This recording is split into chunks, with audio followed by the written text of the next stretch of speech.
kasih.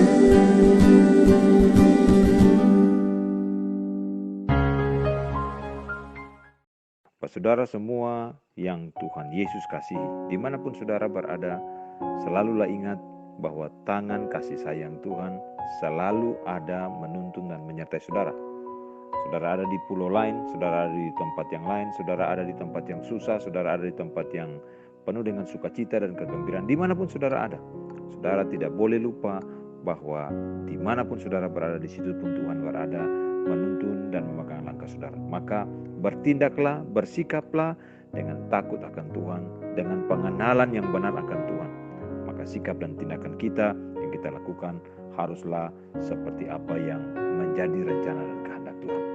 Saudara, Keluaran pasal yang ke-13 ayat 17 berkata, setelah Firaun membiarkan bangsa itu pergi, Allah tidak menuntun mereka melalui jalan ke negeri orang Filistin, walaupun jalan ini yang paling dekat. Sebab firman Allah, jangan-jangan bangsa itu menyesal apabila mereka menghadapi peperangan, sehingga mereka kembali ke Mesir.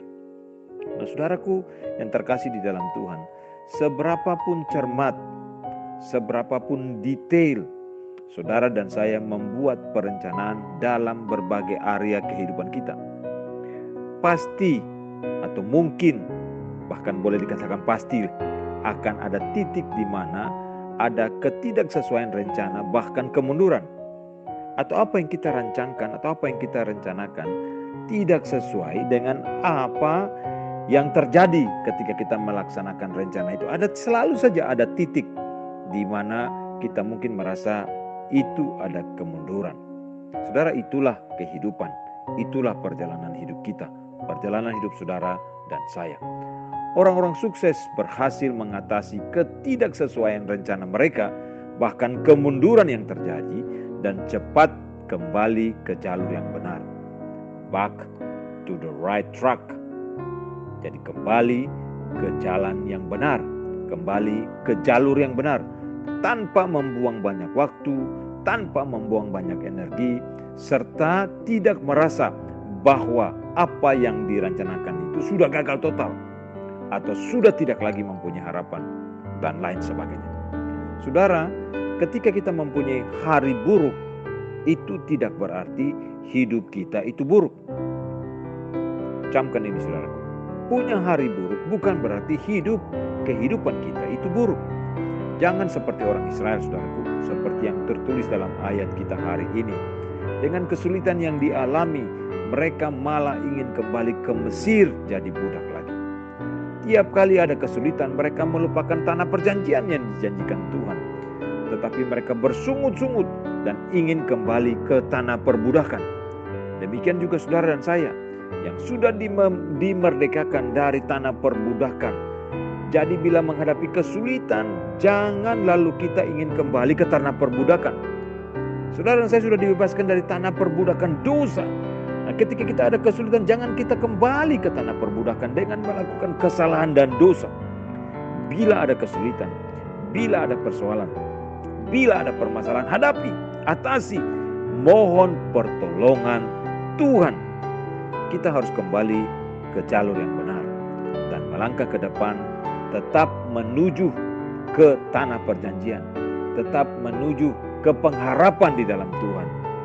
Saudaraku, baiklah kita memupuk diri kita, saudara dan saya, untuk tetap maju 10 langkah ke depan.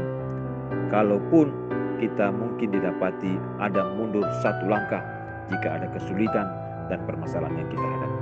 Itu bukan persoalan. Dan ini tetap akan membawa saudara dan saya maju menuju pengharapan, maju menuju janji dan pengharapan di dalam Tuhan, maju menuju ke tanah perjanjian. Tapi kalau saudara dan saya berbalik, tidak mau maju lagi, saudara dan saya jelas kembali ke tanda petik tanah perbudakan. Saudaraku, bila saudara dan saya melangkah maju sekecil apapun, bersyukurlah selalu pada Tuhan.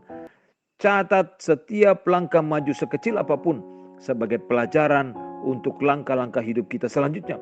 Bila ada hari-hari hidup kita, bila ada rencana-rencana hidup kita tidak sesuai dengan rencana yang sudah kita atur, kita buat, kita mungkin menyebutnya hari buruk.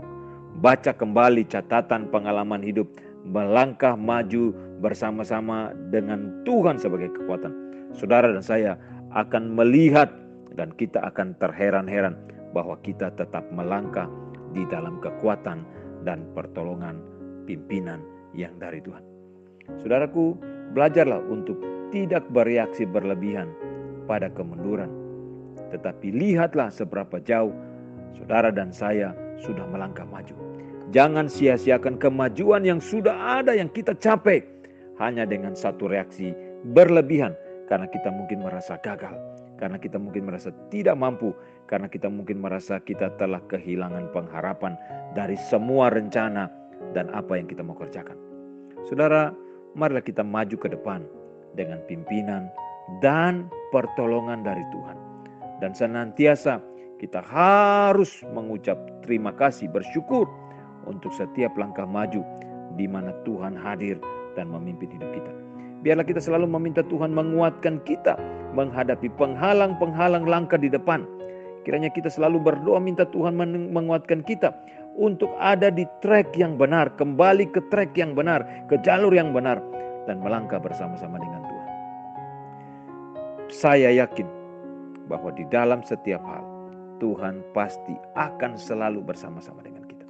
Dia yang memegang tangan kita. Tinggal bagaimana kita mengarahkan hati, pikiran, iman dan pengharapan kita terfokus hanya kepada Tuhan. Tuhan tolong kita untuk tetap melangkah maju dengan anugerah dan kekuatan dari Tuhan. Terpujilah Tuhan dari kekal sampai kekal.